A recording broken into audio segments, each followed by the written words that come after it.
Hey, what's going on, everybody? Getting lazy. Didn't want to produce a video, so I figured I'd go live. I'm streaming this on both my channels. This started on ProFan Hoops, but also streamed it to ProFan Talk just to get the bandwidth out there. Um, and one of the things that I wanted to talk about was this game last night. I watched this game because I'm a fan of Toby Fournier. Been watching her since she was in high school.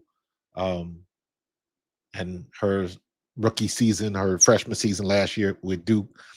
So I wanted to watch Duke. They're ranked number 15. And honestly, after this game, they shouldn't be. But I watched this game from the Mountaineers.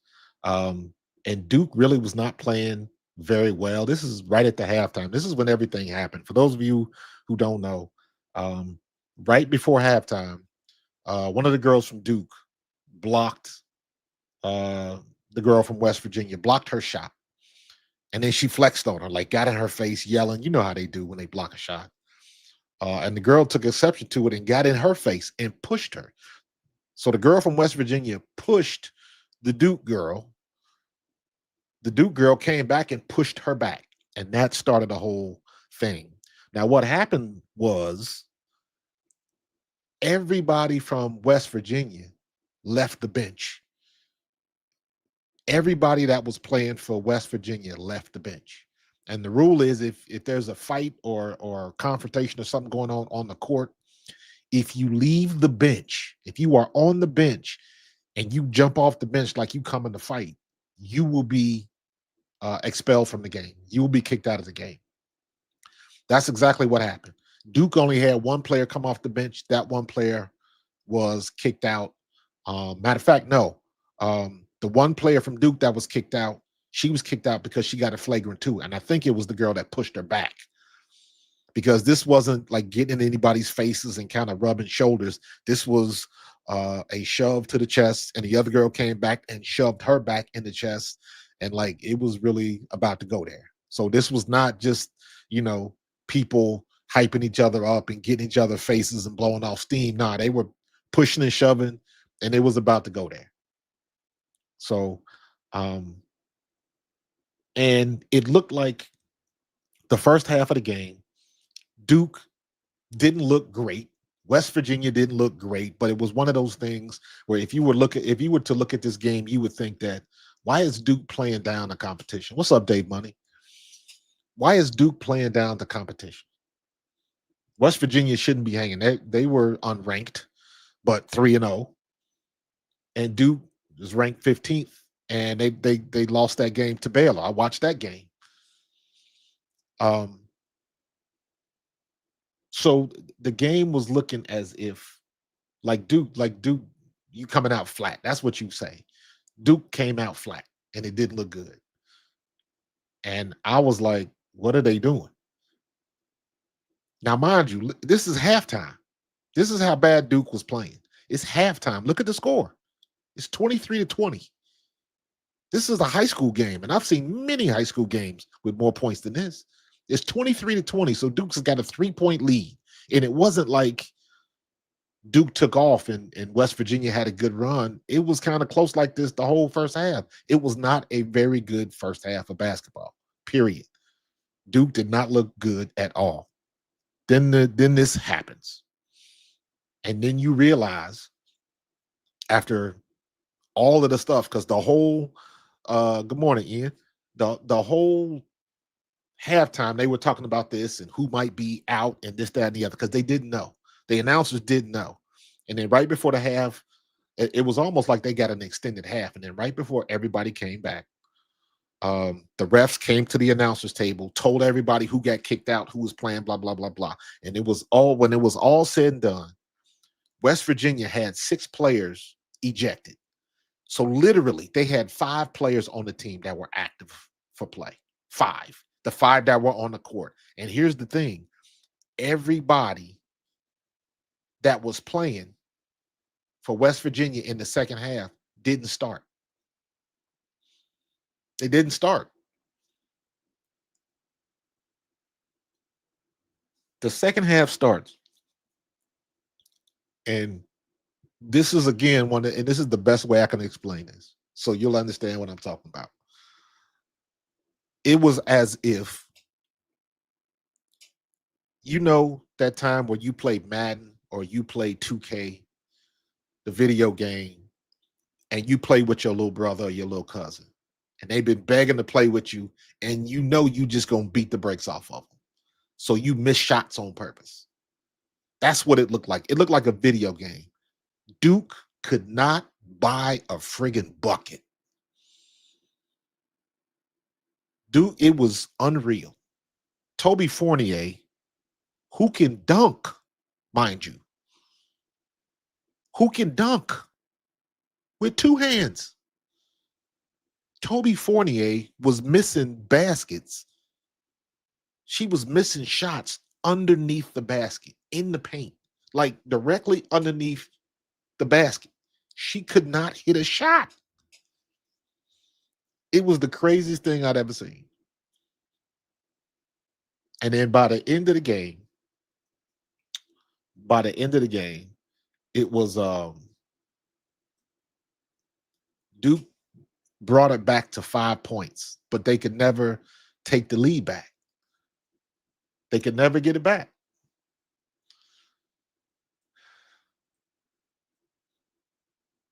Yeah, that's another angle of the fight. They could never get the lead back. That's the girl. This is the girl right here that blocked the shot, I believe. But it was crazy, man. Duke, I was like, there's no way that Duke deserves to be 15th in the country. No friggin' way. I'm sorry. I like Carol Lawson, think she's a phenomenal coach and was a phenomenal player. But Duke is not a good team, in my opinion. They are, no, let me say it like this. Duke is good, not great.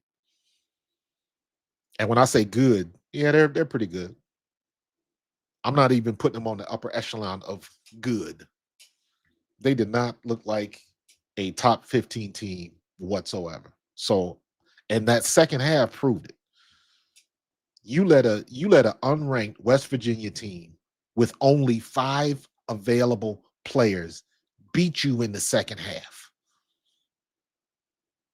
Nah, that's outright embarrassing. Carol Lawson should be embarrassed. That's one of those things that happen where they start talking about, hey, well, maybe we need to start looking for another coach. That's a fireable offense in some places. I don't think Kara's going anywhere, nor does she need to. I'm just making a point. Coaches have been fired for a lot less. Hell, you remember 3 years ago in the tournament when South Carolina went undefeated that year, but in the SEC tournament, South Carolina beats Tennessee on that last second miracle 3-point shot by what's the tall girl that plays for Chicago now? She hits that shot. I can't believe I can't remember her name. Cardoso. Camila Cardoso. Camila Cardoso hits that 3-point shot because Dawn Staley said, give it to Cardoso because ain't nobody going to be guarding her because nobody thought she would make the shot. And she banks in a 3-point shot. And the place went nuts.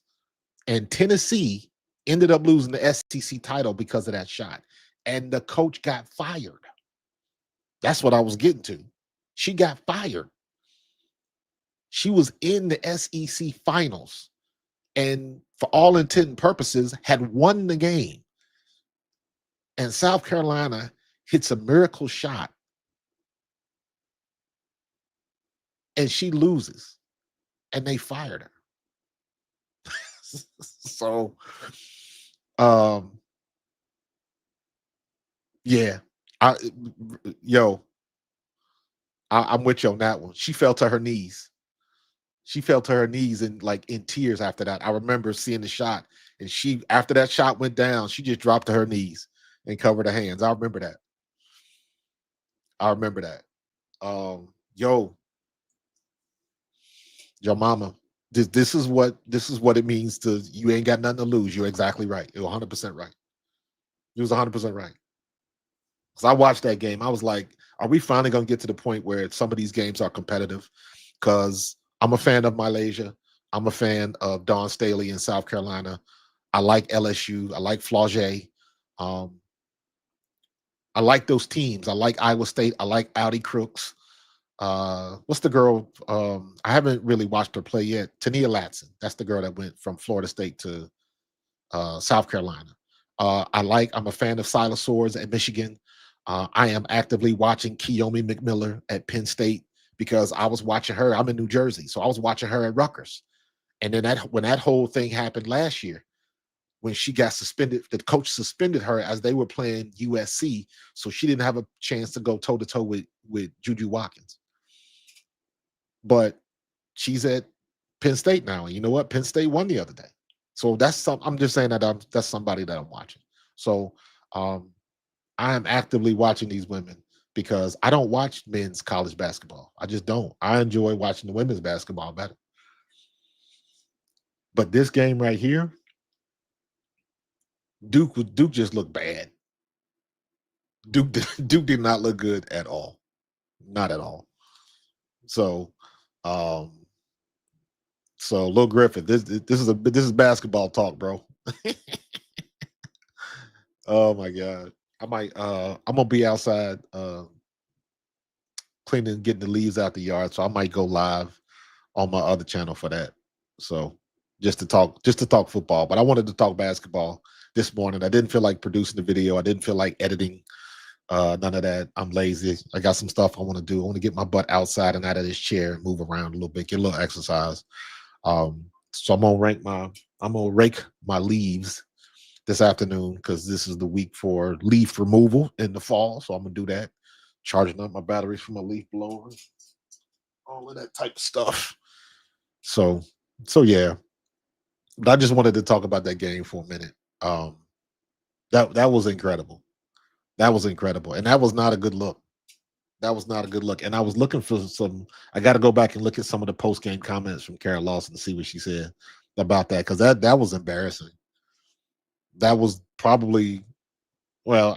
I'm not gonna say that. I'll just say that was as a coach that's embarrassing. And you a top ranked team, and you get beat by a team that you are clearly supposed to be better than, and they only have 5 players, and you end up losing that game. And now, mind you, again, when you see going into the half, it's 23-20. You only put 23 points on the board in the first half, and West Virginia was hanging with you. That's a 1 possession game. And then you come out in the second half against the team with only 5 players, and you get beaten thoroughly. Thoroughly. That was hilarious. That was hilarious. I still like Duke, don't get me wrong, but I was like, boy, that's a black eye.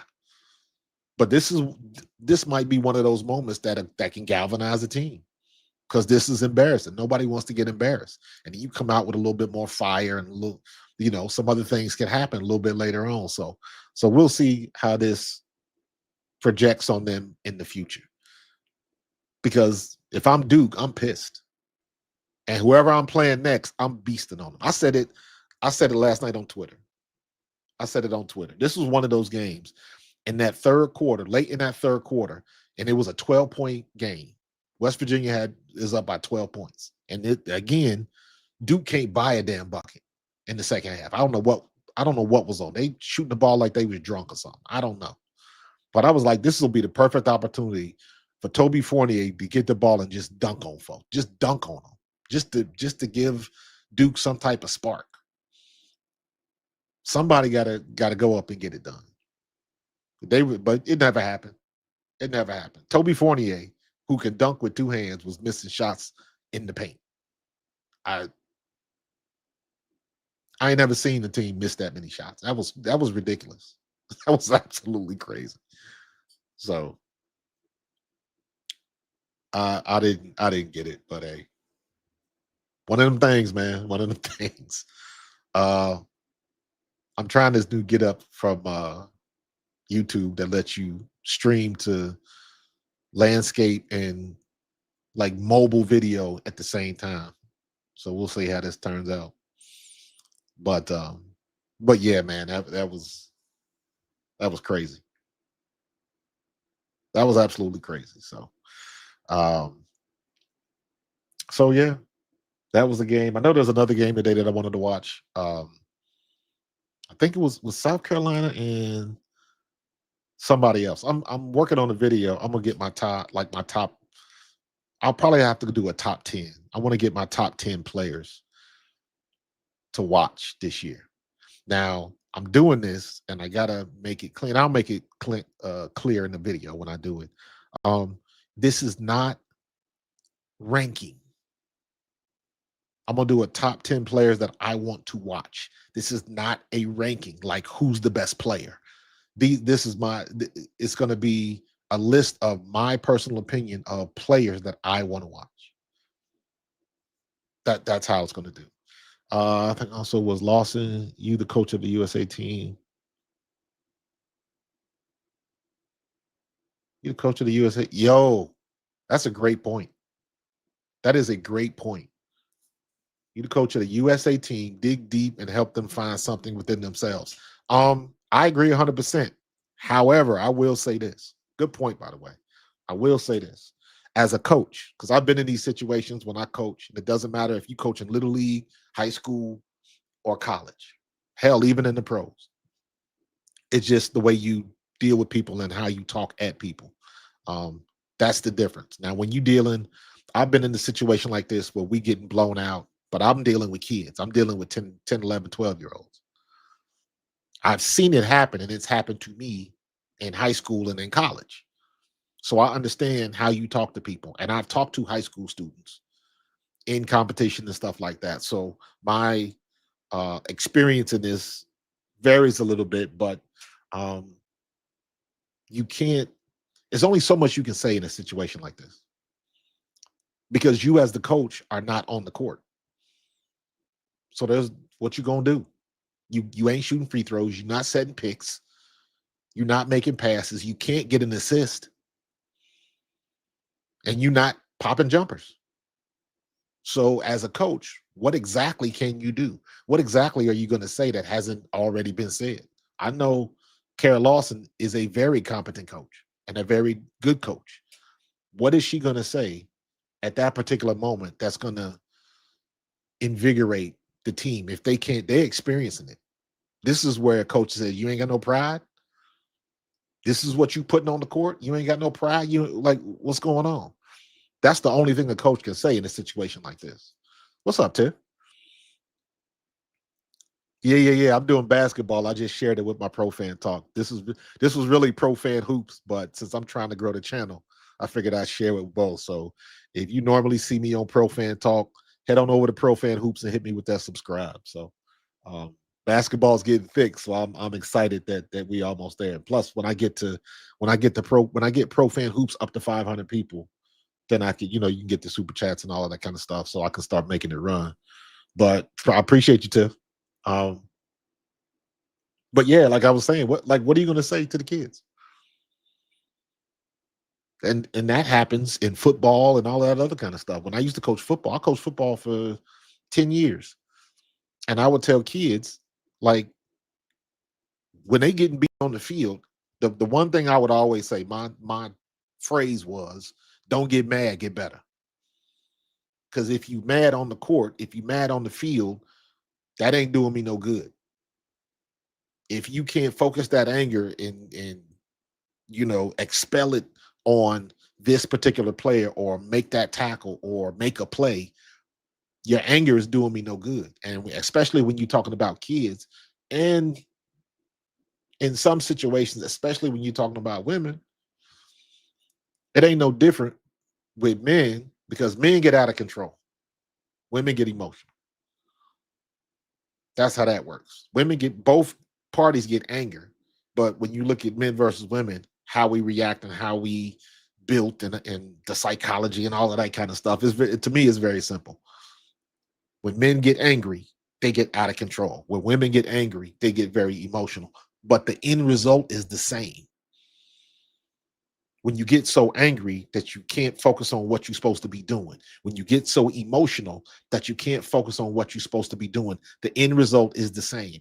How you get there might be different. One group went down South Street, the other group went down Broad Street. but you ended up in the same place. Then that's what happened. I don't know. I guess, and this is a thing. And I'm looking, and isn't it funny how the refs immediately came in, got control of the situation, but they can't find refs to do that shit in the WNBA. Well, that is amazing to me. That is absolutely amazing to me. So there's a lot of content coming, y'all. I appreciate y'all. There's a lot of content coming because the shit that's going on in women's basketball right now, the college game, the women's college game is going to be on fire. Hannah Hidalgo just lit the spark the other day. I did a video on Hannah Hidalgo. Check it out. 44 points, 16 steals, and 9 rebounds. She couldn't get one more rebound for that triple double. But 16 steals, she broke an NCAA record. Hannah Hidalgo, I almost want to say is my number one to watch in college basketball. The only person I put above Hannah Hidalgo, in my opinion, is Sarah Strong. And UConn, they defended national championship. So Sarah Strong is number one. Hannah Hidalgo is number two. Malaysia is number three. Tanaya Latson and Tess Johnson down in South Carolina, 4. Tied at 4. And then you got Silas Swords. Oh, and I'm sorry. Put Olivia Miles at TCU as number 4. So there's a lot of people. Then you got Lauren Betts and UCLA, Silas Swords at Michigan. Even though Keomi McMillan is somebody that I want to watch, but the vast majority of people ain't watching Penn State because Penn State was god awful last year. So she's trying to be a big fish in a middle-sized pond. And I say that because she was at Rutgers, so she was trying to be a big fish in a little pond. Even though Rutgers is D1, Rutgers, because look at it now. Has anybody watched Rutgers? Has anybody talked about Rutgers since she left? Who's the marquee player on Rutgers right now? I don't even know what their record is.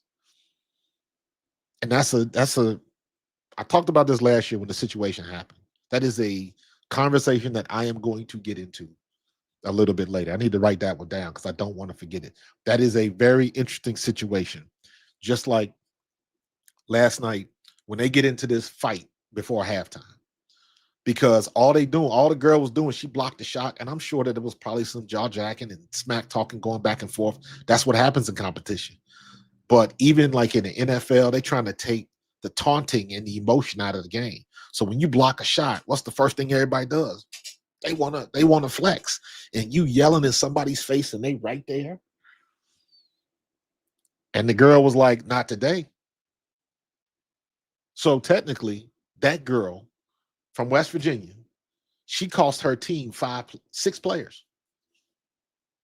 But did she inspire the win? Because the conversation becomes, what do you do with these kids now? What do you do with these NIL kids how do you discipline them when all they can do is jump ship and go to another team? That was the situation with Keomi McMillan.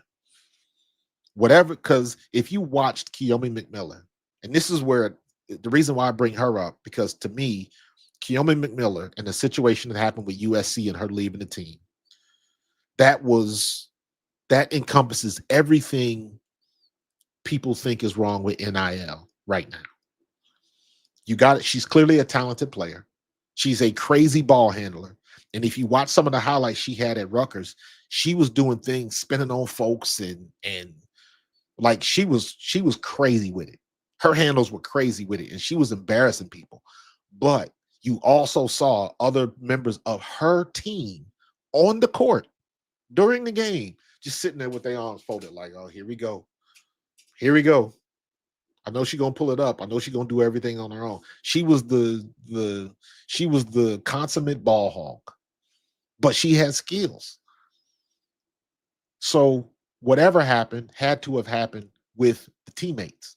Like, I'm sick of you hogging the ball, we running the play, and then you don't pass the ball. And it was a stereotypical thing. You got somebody with crazy talent that's trying to take it over and do everything on their own, and the rest of the teammates just sitting around. Literally, there was women on the court for Rutgers with their hands on the court during the game with their hands just watching like this. I was like, wow. And then the next game against USC, and I'm sure there's more stuff to it that I'm leaving out and forgetting. But go look up the story. Go look up the story. The coach suspended her a game, and that game was USC. And the question is, how do you suspend your best player? So now Keomi McMiller has an opportunity to go up against Juju Watkins, the #1 player in the country. And now you can see how your skill level measure up. Because when I tell you Keomi McMiller was breaking ankles, she was breaking ankles. And this would have been a very good litmus test against a complete player like Juju Watkins in the USC Trojans. And the coach suspended her. Now, mind you, they got mopped. Rutgers got mopped. And the other part of that is, does that coach still have her job? Because that player could get you in the tournament. Now, you're not going to the tournament. The school's not getting any recognition. You're not getting any money and whatever comes from making it deep in the tournament. Now that opportunity is gone because you limited your best player. After she got suspended, Keomi McMiller went on her Instagram and was like, hey, apologizing to the fans, but it wasn't her decision not to play. Basically, she threw her coach under the bus. And shortly thereafter, she announced her plans to leave Rutgers. So the question becomes, what do you do with players when you have to discipline the players? What is a coach to do? Where does that put the coach in a sense like this? Because again, you got NIL, and what does she do? She goes to Penn State. Now, Penn State wasn't a very good team, but they're a lot better now. And again, like I said, I watched Penn State. I haven't seen Rutgers. So I got to see what they're doing. Who's picking up that torch and running with it for Rutgers? They had somebody on the team that was bringing eyes to watch them. Now they don't. What happens to that coach? What happens if they have another losing year and that coach gets fired?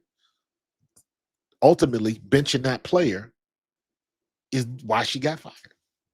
Because if it's all about winning, it's a very interesting conversation. Very interesting conversation. With this, the things that this NIL is doing, you saw what happened down at LSU with the football coach, and we're like, who's got the power? It's not about the money anymore. Who's got the power and the influence, and all about bringing eyes? And you saw they just got the deal done with YouTube and ESPN, Disney, all of that type of stuff, man. The landscape has changed. We are the people. Everybody in here, all y'all in here watching me, it tells me I got 18 people watching me right now. But everybody watching me, you watching some YouTube. You watch YouTube more than you watch your terrestrial television. That's why the whole YouTube TV thing is the old fogey stogies don't want to admit they waited too late. They thought they was the only game in town, and YouTube just snuck in and just kept doing what they were doing. YouTube did the same thing Amazon did. Y'all remember when Amazon first started and the only thing Amazon sold was books? Do y'all realize that there's some kids now that don't even know that? Amazon's been around long enough that there is a generation of people that don't understand that Amazon started out as a bookstore. And they lost money on purpose. Amazon undercut everybody to get the market share.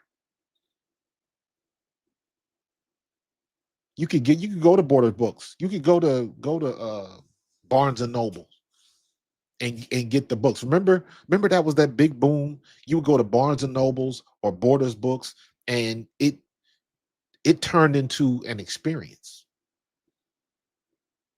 You would go to the bookstore and they had, next thing you know, they had coffee. Next thing you know, they were selling snacks and magazines, and they had couches in there so you could sit down and you could like go to sleep in the bookstore. They had couches and lazy boys and recliners and all of that type of stuff. and it became an experience. You could go to the bookstore and spend 2 hours and read the books in the store because they had to compete with what was going on. And slowly but surely, Amazon started coming in, and they were selling the book that cost $10 at Barnes and Nobles was only $7.99 at Amazon. And they were like, I don't want to buy it offline. I want to go to the bookstore and have the experience. And slowly but surely, everybody stopped doing that. Convenience. Convenience. So it's a lot of stuff to talk about, man. It's a lot of I've been doing research on Project B. I'm gonna have a video about that, Project B, and where that's headed. And that's very interesting. It's not Saudi backed money like I thought it was, but it's got some Saudi influences, and you got some people with deep money. You got people with tech money. Tech money is probably second only to oil money. And these are the people that start in this league. And if they get the right people, what's up, Q? If they get the right people in this league, I don't think it's a big deal that Alyssa Thomas signed. To me, Alyssa Thomas is an old player. I don't want to see Alyssa Thomas that much. I want to see these new players come in. Alyssa Thomas, yeah, that doesn't excite me. Nneka Ogwumike is a phenomenal player.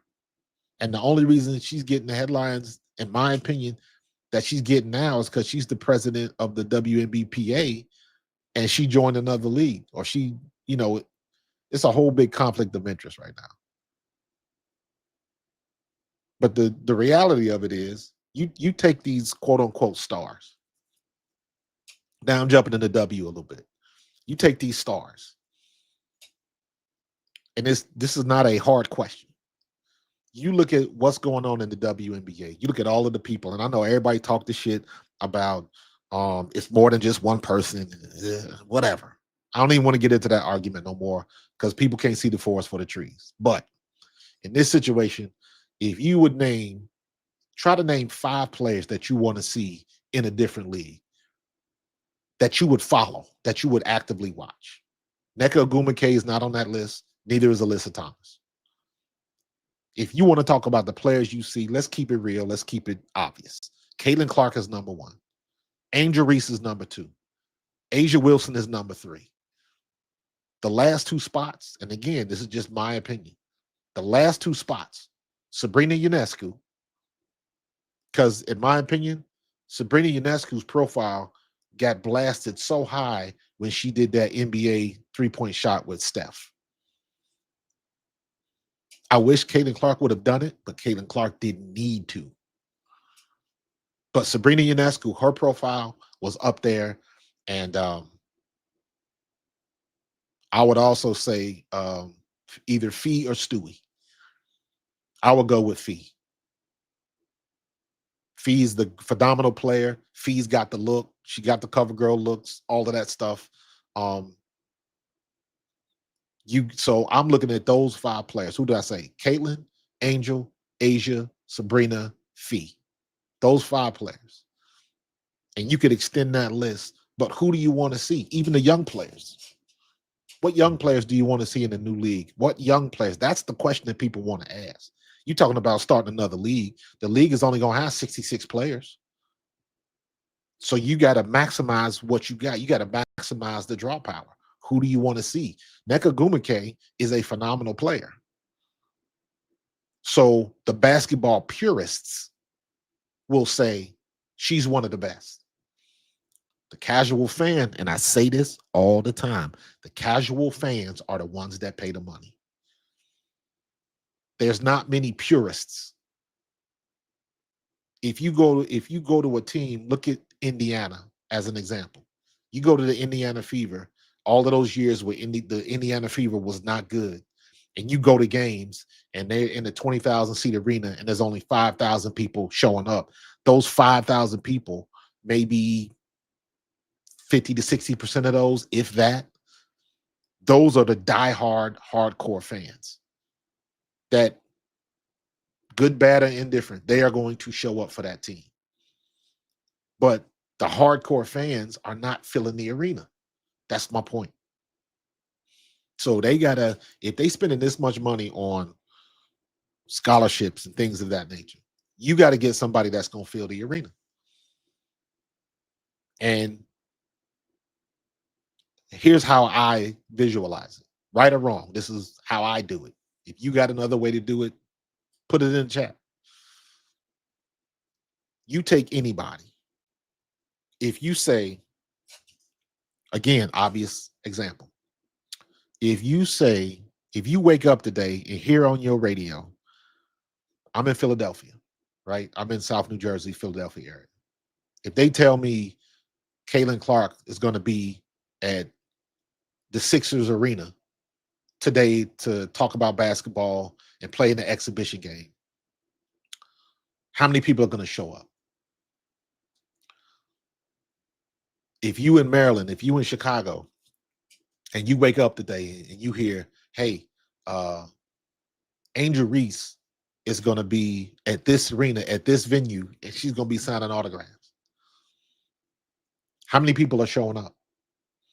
If Asia Wilson goes somewhere and you wake up and say, hey, Asia Wilson is going to be here signing autographs and doing this, shooting shots with some club teams or some youth girls teams or something like that, come and watch.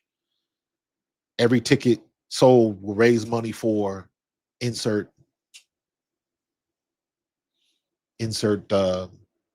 charity here. When you look at those situations, if Caitlin Clark is going to be in your town, do you want to go? Yes. If Angel Reese is in your town, do you want to go see her? Yes. It's Asia Wilson. If she's in your town, do you? Yes.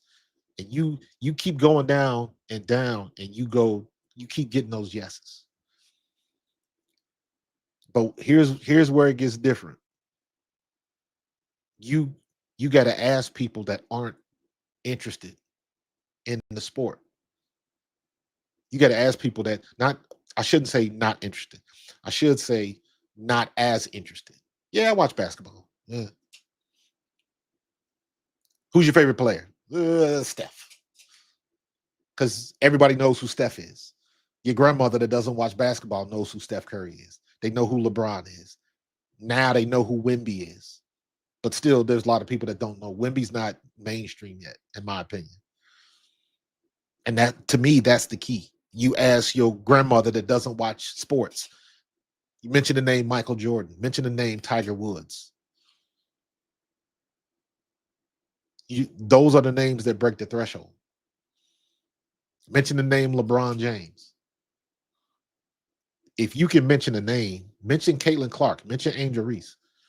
If you can mention a name to somebody that doesn't follow the sport, doesn't follow that thing, and they recognize the name, then that person, that athlete, has broken the threshold. They will make money. Everybody else, you take somebody that doesn't watch basketball, women's basketball, and you mention Alyssa Thomas, you mention Nneka Ogwumike, you mention anybody else. You mentioned Kelsey Plum. Kelsey Plum might have a little bit because of the drama she had with her marriage and all of that kind of stuff, because that's headline stuff. That's TMZ type stuff. So her name might be out there a little bit more, being infamous, not necessarily famous. So take the purists out of the situation, and the casual fans is what's going to pay the money. So how do we get here? I started talking about Duke basketball. So, but yeah, I'm about to shut it down. We've been rocking and rolling for 40 minutes. I only was supposed to go for like 15. But it's a lot of stuff going on in basketball right now, man. It's exciting. I'm excited for the college season. I want to see what's going to happen with the WNBA. I kind of think they shooting themselves in the foot, but that's just me. But it's going to play out one way or the other. But right now, college basketball is the way to go. Now the game's starting to get a little bit more competitive. Now we're going to see some of these teams tested, and the cream is going to start rising to the top. So I'm excited. So I'll be having a lot more content on Pro Fan Hoops. trying to build it up. So make sure you subscribe, share it. Um, and we're gonna continue this thing, man. So hope you had a good time. Thank you for tuning in. I know it's a little bit early, but trying to do something different. Now I might start another stream if I go and start doing my the Leafs. So I don't know what I'm gonna do. But if I do that, that will be football talk for real. So hey, I appreciate that, Joe Mama. Make sure you become a member of my team. I appreciate you. Um, yeah, man.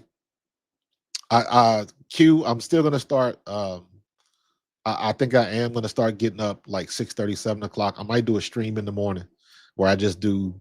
It'll be me like just exercising. So if you want to exercise with me, so the goal is to start that this week. You know, but you know how goals get. You know, I might wake up one day in that bed feeling mighty comfy, so I might not want to move.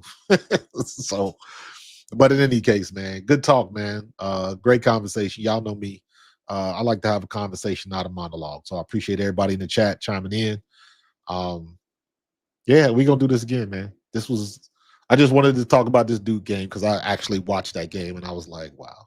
So the season is young, but a lot of good things are happening. Uh, Women's college basketball is in effect right now. And the way things are going with the WNBA, it looks like that might be the only game in town for a second. So y'all enjoy y'all weekend. Be safe. Appreciate y'all. And I'm see you on the next one. Me and Tone will be live tomorrow, 11 a.m. because the Eagles don't play the Lions until like 8:20. I think we're the primetime game. So me and Tone will be up tomorrow at 11 a.m. The Bald Eagles podcast. You know how we do. And I will see y'all then. I'll probably have something late tonight. I don't know if I'll stream. If I do, it'll be like 10:30. You know how I do with the West Coast people. So I will holler at you then. I appreciate you. Talk to y'all later. Peace.